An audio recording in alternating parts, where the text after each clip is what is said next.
What does a good client really look like? Let's get into it.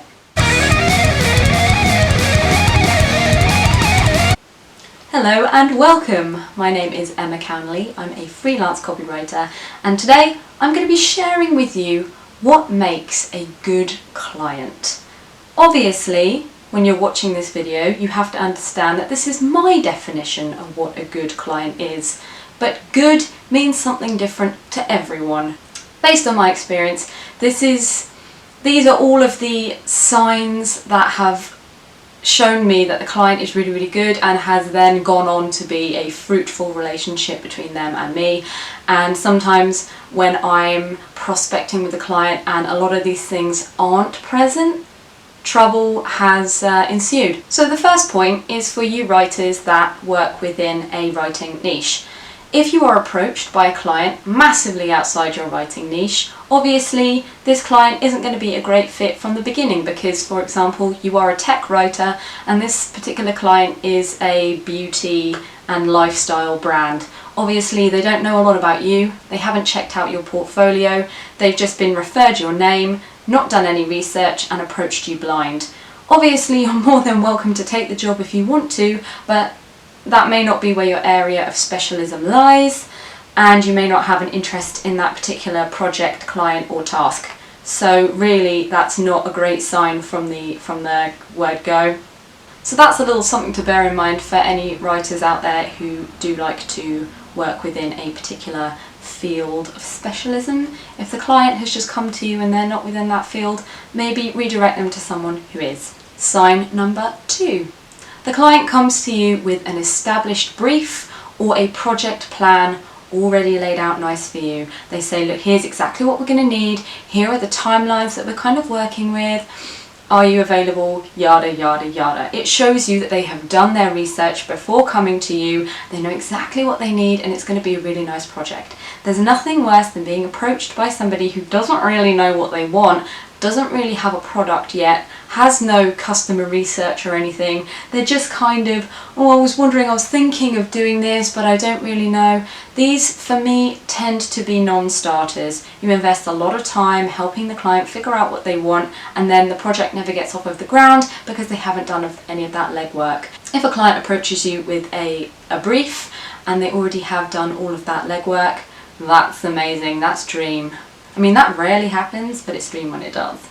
Point number 3.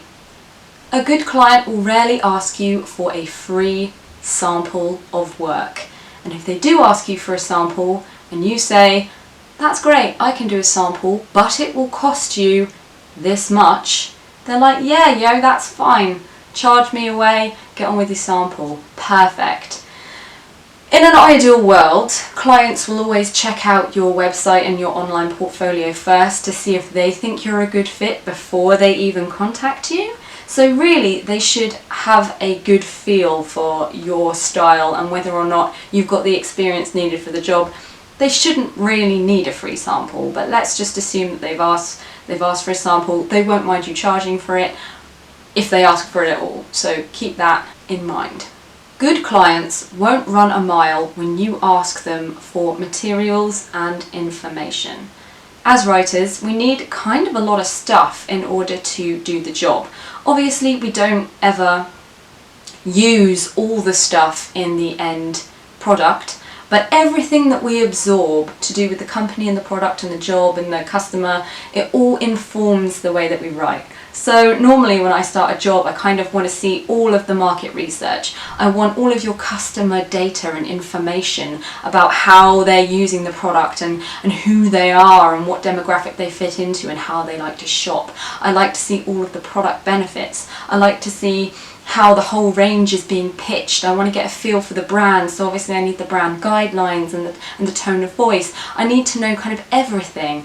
And if I ask someone for any of this stuff and they don't have it, or they can't really be bothered, or they start dodging my emails, that's a red flag. Because really, if they're asking me to do something and I'm telling them what I need to get the job done, they should be willing to give it freely.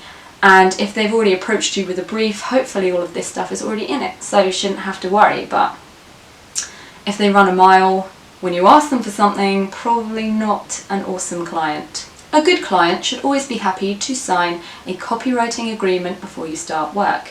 This is something that I learned the hard way, and now I always issue one.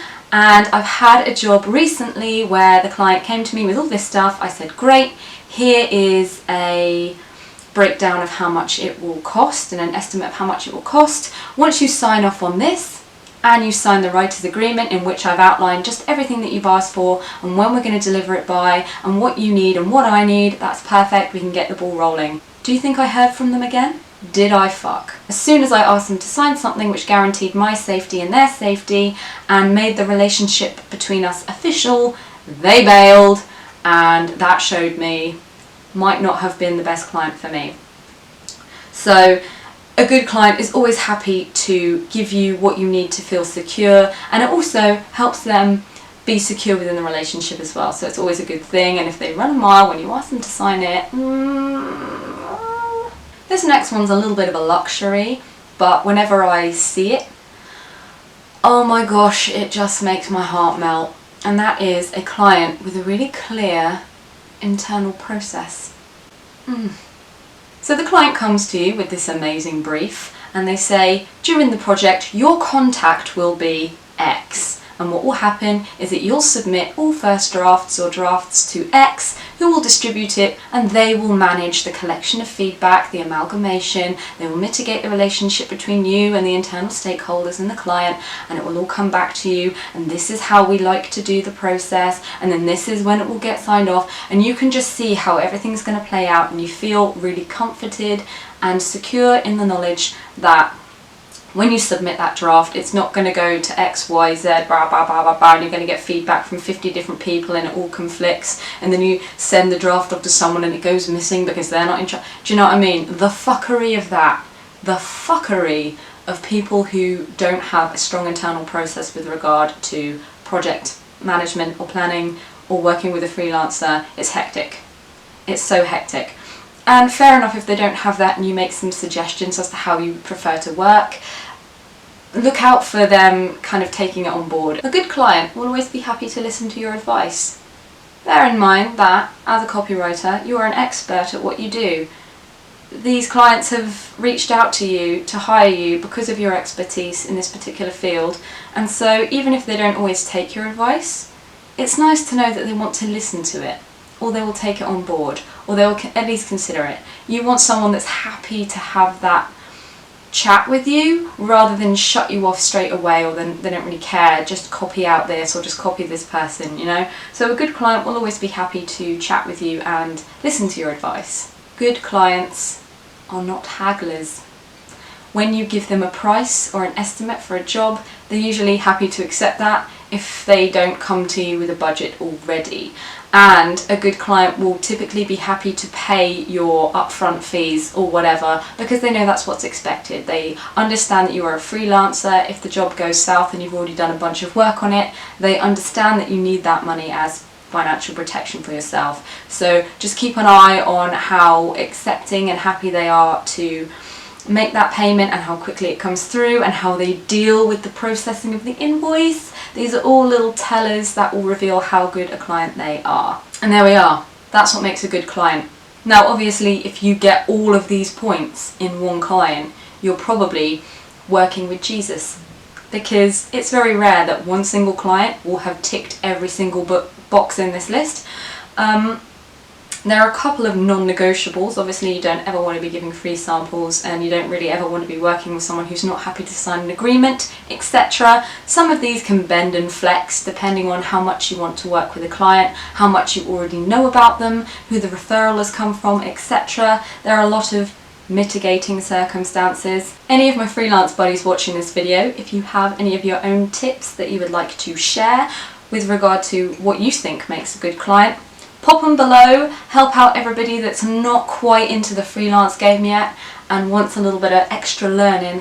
Obviously taking on board the opinions of one single individual and following everything they tell you to do, that's not watching a YouTube video, that is being indoctrinated into a cult. I hope you found this video helpful and useful here today. If you did, don't forget to give it a thumbs up and to subscribe to my channel. And if you have any questions or any video requests for the future, hit me up below in the comments section and I'll be happy to chat with you there. Alternatively, you can find me on Twitter at @EJCownley. I normally hang out there on the regular, so if you want to chat, that's where you'll find me. Until then, you can come back here in 2 weeks for more Kiss My A's. Take care. Peace out.